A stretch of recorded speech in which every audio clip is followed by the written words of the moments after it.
j'ai trouvé que c'était une expérience formidable parce que, encore une fois, son flatterie, sa personnalité, sa gentillesse ont fait qu'elle s'est assimilée avec toute l'équipe ici, comme si c'était une dessinatrice lambda.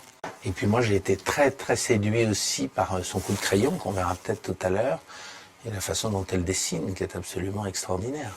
Vraiment. Parce qu'il n'y a pas d'hésitation. On a l'impression qu'elle est née avec un crayon à la main. Elle dessine ça d'une façon absolument évidente. Vous allez voir, c'est incroyable.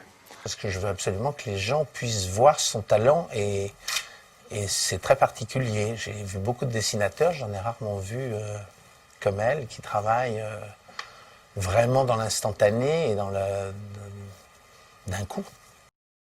En fait, pour traduire le mouvement, je peux rajouter un ou deux membres supplémentaires. Comme si, en fait, la personne avait bougé la cuisse, donc on voit la cuisse en haut et en bas.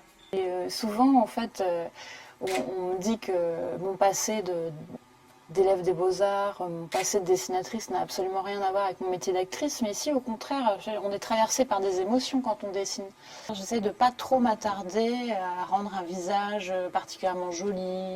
Ce qui m'intéresse dans les visages, c'est plutôt ce que ça dit des pensées de la personne, donc je suis plutôt axée sur les yeux. Souvent ils sont un peu fuyants, ils regardent en haut, à droite, à gauche, ils regardent ailleurs, comme pour faire circuler un peu le regard du spectateur sur le dessin, ou alors pour signifier un doute, un questionnement.